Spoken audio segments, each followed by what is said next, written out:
नमस्कार, मैं हूं धीरज शर्मा और आप देख रहे हैं एक नज़र।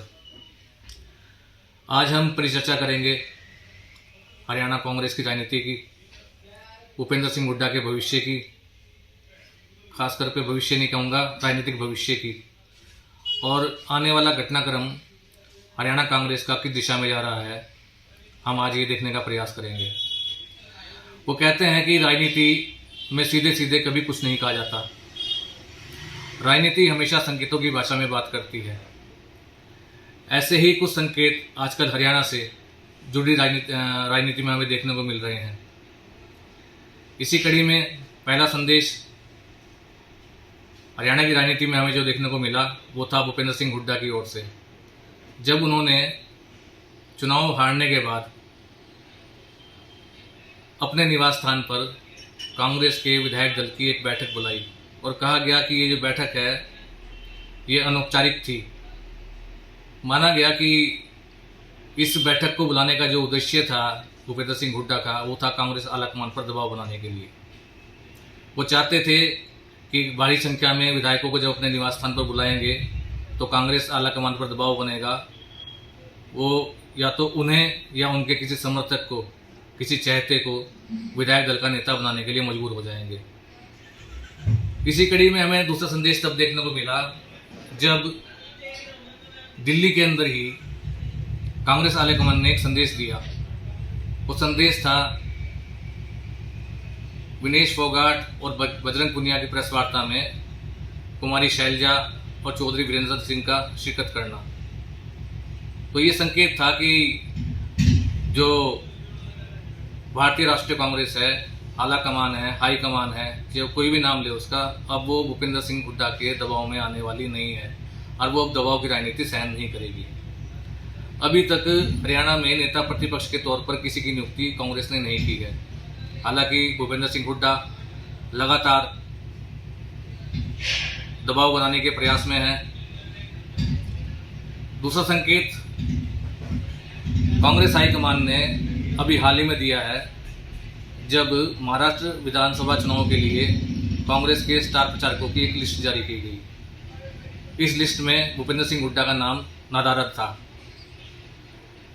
हरियाणा कांग्रेस से सिर्फ एक नाम था जो स्टार प्रचारकों की सूची में जिसका नाम था, वो थे रणदीप सिंह सुरजेवाला। और हैरानी की बात यह रही कि जो सूची जारी की गई उस सूची के ऊपर कुमारी शैलजा के हस्ताक्षर थे, जो भूपेंद्र सिंह हुड्डा की राजनीतिक प्रतिद्वंदी भी हैं और हमेशा ही भूपेंद्र सिंह हुड्डा की राजनीति से अपनी असहमति भी व्यक्त करती रही हैं। तो ये संदेश साफ है कि आने वाले समय में जो कांग्रेस की राजनीति हरियाणा के अंदर है उसमें भूपेंद्र सिंह हुड्डा का जो भविष्य है वो अंधकार में है और ये पूर्ण विराम की ओर है। कांग्रेस ने ये साफ इशारा कर दिया है कि आने वाली राजनीति जो हरियाणा की है वो भूपेंद्र सिंह हुड्डा के नेतृत्व के बगैर की जाएगी और शीघ्र ही हमें जो है वो हरियाणा के अंदर एक नया चेहरा नेता प्रतिपक्ष के तौर पर देखने को मिलेगा और शायद इंतजार महाराष्ट्र विधानसभा चुनाव का है।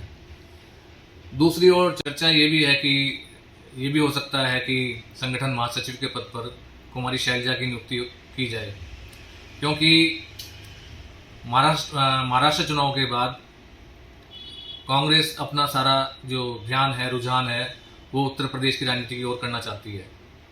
ये तो सब जानते हैं कि अभी हाल ही में हुए लोकसभा चुनाव के अंदर जो मायावती हैं उनका जो वोट बैंक है, दलित वोट बैंक, वो उनसे बड़ी संख्या में छिटकर अखिलेश यादव के पक्ष में चला गया था। तो कांग्रेस का प्रयास शायद ये भी हो सकता है कि आने वाले वक्त में संगठन महासचिव के पद पर कुमारी शैलजा को नियुक्त कर और उत्तर प्रदेश के अंदर एक मैसेज दिया जाए और जो दलित वोट मायावती से छिटक कर दाएं बाएं भटक रहा है वो कांग्रेस के पक्ष में करने का प्रयास भी एक किया जा सकता है, क्योंकि इसमें कोई दो राय नहीं। हरियाणा के अंदर तो जो कुमारी शैलजा है कद्दावर दलित नेता हैं और अगर उनको केंद्र में अहम जिम्मेदारी दी जाएगी तो हो सकता है कि वो राष्ट्रीय स्तर के ऊपर भी दलित वोट को रिझाने का अपना काम कर सकें। तो अब के लिए राजनीतिक परिचर्चा में सिर्फ इतना ही, लेकिन ये बात साफ है कि आने वाला वक्त जो भूपेंद्र सिंह हुड्डा के लिए है, हरियाणा कांग्रेस में जो उनकी स्थिति है वो और कमज़ोर होगी और कमज़ोर होगी और कमज़ोर होती रहेगी, और हो सकता है कि आने वाले दिनों में वो हाशिए पर चले जाएँ। तो आज के लिए सिर्फ इतना ही। आप इस बारे में अपनी राय व्यक्त करने के लिए कमेंट कर सकते हैं, कमेंट बॉक्स में अपनी राय दे सकते हैं, और आपसे निवेदन है कि इस वीडियो को लाइक करें, शेयर करें। धन्यवाद। जय हिंद।